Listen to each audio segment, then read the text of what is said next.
Praise lord. అందరికీ వందనాలు. మన ప్రభువును రక్షకుడైన యేసుక్రీస్తు నామములో ఈ 7వ మాసమును బట్టి ప్రభుని ఘనపరిచి సన్నుతిస్తూ ఉన్నాను.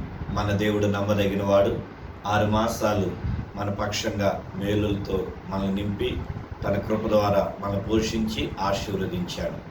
అలాగే నూతన మాసములో ఇచ్చాడు. ఆయన చేసిన మేలులకే స్తుతిద్దాం. మహిమ కలిగిన మా దేవ, కృప కలిగిన మా తండ్రి, అద్వితీయుడ, ఆశ్చర్యకరుడ, నీకు వందనాలు చెల్లిస్తూ ఉన్నాం. నీలాంటి గనులు గొప్పవారు ఎవరున్నారు నాయన?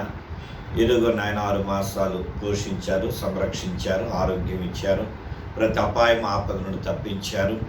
అయ్యా, మేము వెళ్ళిన ప్రతి మార్గంలో మీరు తోడుగా ఉండి ఆపత్కాలములో ఆదుకొని ఆశ్రయం దుర్గముగా నడిపించారు.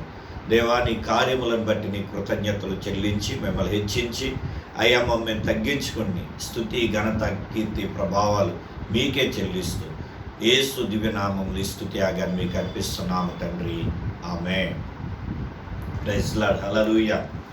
సమయంలో మనం దావీదు మహాభక్తుడు గానము చేసిన 18వ కీర్తనలో నుండి కొన్ని మాటలు మనం చూస్తూ ఉన్నాం. ఆయన ఆదుకునే దేవుడని, శ్రమలో మన తోడుగా ఉన్న దేవుడని, ఆయన తోడుకొని వెళ్ళే దేవుడని, మరి ఈ రీతిగా రక్షించే దేవుడని మనం చూసి ఉన్నాం.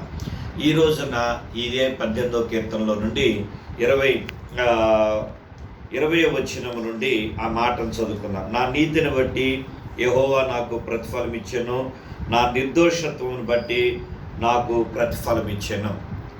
భక్తుడైన దావీదు ఇక్కడ మాట్లాడుతూ ఉన్నటువంటి ఒక మాట దేవుణ్ణి ఎలా మనం పరిచయం చేస్తూ ఉన్నాడంటే, ఆయన ప్రతిఫలం ఇచ్చే దేవుడుగా ఆయన చూపిస్తూ ఉన్నాడు. తన అనుభవంలో నుండి ఆయన తెలియజేస్తూ ఉన్నాడు. నిజమే కదా.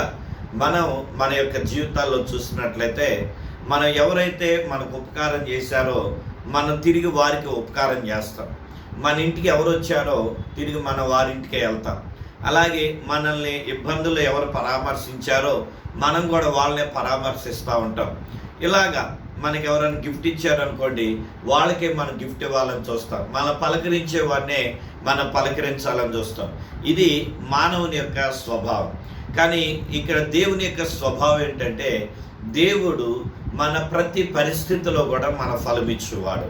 మరి నేను పాపంలో ఉన్నప్పుడు, నీవు పాపంలో ఉన్నప్పుడు, మనందరం పాపంలో ఉండగానే మనల్ని ప్రేమించి మన కొరకై ఆయన తన విలువైన ప్రాణమును అనుగ్రహించిన గొప్ప దేవుడు మన దేవుడు.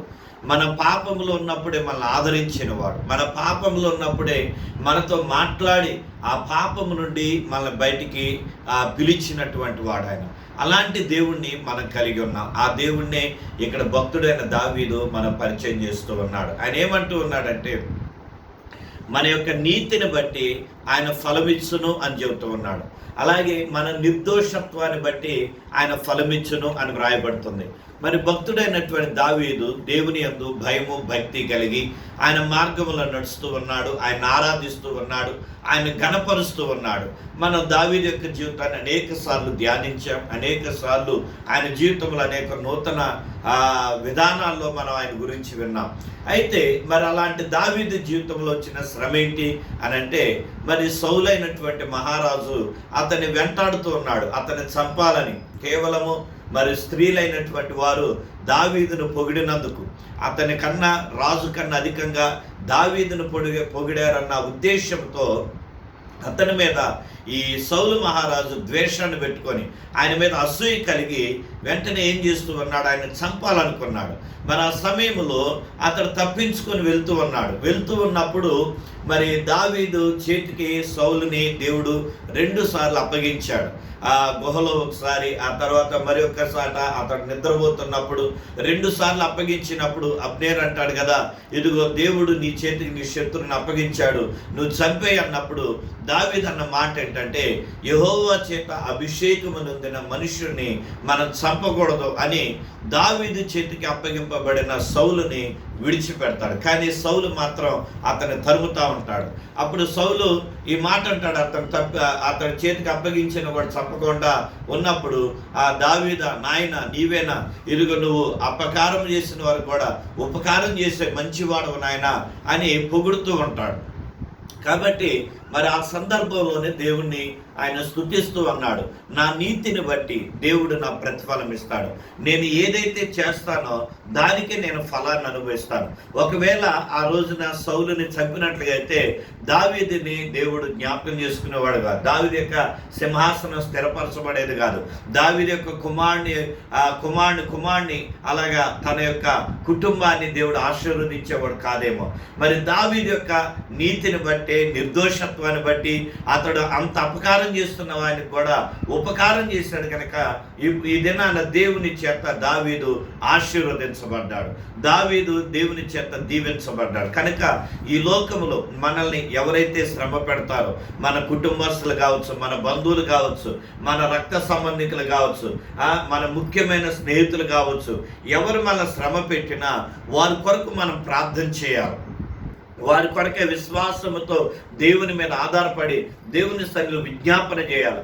ఎప్పుడైతే నీ శత్రువు కొరకు విజ్ఞాపన చేస్తావో, నీ శత్రువుని నీ ప్రభు చేతులకు అప్పగిస్తావో, నీ యొక్క నీతిని బట్టి, నీ నిర్దోషత్వాన్ని బట్టి, నీ యథార్థతను బట్టి దేవుడు నీకు ప్రతిఫలం ఇచ్చేవాడై ఉన్నాడు. నిన్ను ఆశీర్వదించేవాడై ఉన్నాడు. నీ పక్షంగా ఆయన కృప చూపేవాడై ఉన్నాడు. దేవుని యొక్క వాక్యములో మరి అనేక చోట్ల మన దేవుని యొక్క భక్తులు, దేవుని యందు భయము భక్తి కలిగినటువంటి వారు ఆ రీతిగా దీవించబడినటువంటి వారు ఉన్నారు.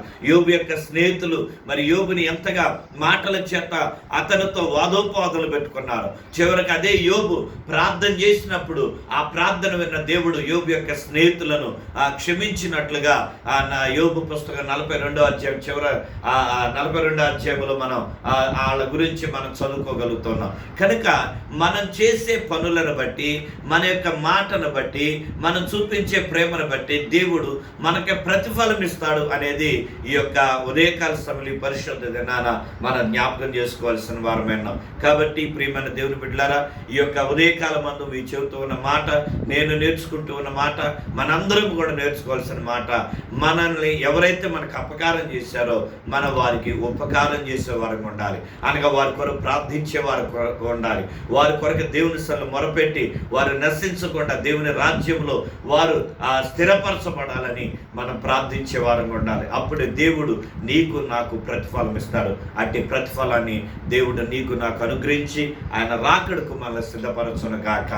ఆమేన్. ప్రార్థన చేసుకున్నామా?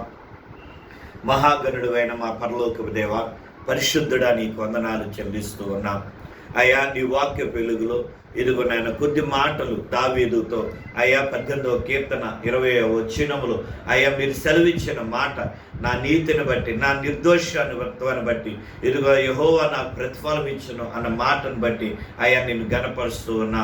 అయ్యా ఇదిగో మా నీతిని ఎరిగిన వాడు, మా నిర్దోషత్వాన్ని ఎరిగిన దేవుడవు, మా యథార్థతను ఎరిగిన దేవుడవు అయ్యా, ఎరిగి వాటి ప్రకారం మాకు ప్రతిఫలాన్ని ఇచ్చి నీ రాకడకు సిద్ధపరిచే దేవుడు అయినందుకై నిన్ను స్తుతిస్తూ ఈ జులై మాసం అంతా ఇదిగో ఈ వాక్యము ఇంటూ ఉన్న మా ప్రియ బిడ్డలందరినీ, దూర ప్రాంతాల్లో స్వదేశాల్లో ఉన్న బిడ్డలందరినీ కూడా మీరు ఆశీర్వదించి వారి అవసరం తీర్చి మీరే సమస్త మహిమ ఘనత కీర్తి ప్రభావాలు పొందుకోమని మీ నామాన్ని హెచ్చిస్తూ మమ్మల్ని తగ్గించుకుంటూ నూతన తలంపులతో నూతన అభిషేకంతో అయా దినదినము నీ బిడ్డలు నింపి మీరు ఆకడికి ఆయత్తపరచమని అడుగుచు మా ప్రభువును మా రక్షకుడు అయిన యేసు పరిశుద్ధ నామంలో ఈ మనవులు అడిగి పొంది నా పరమ తండ్రి, ఆమేన్.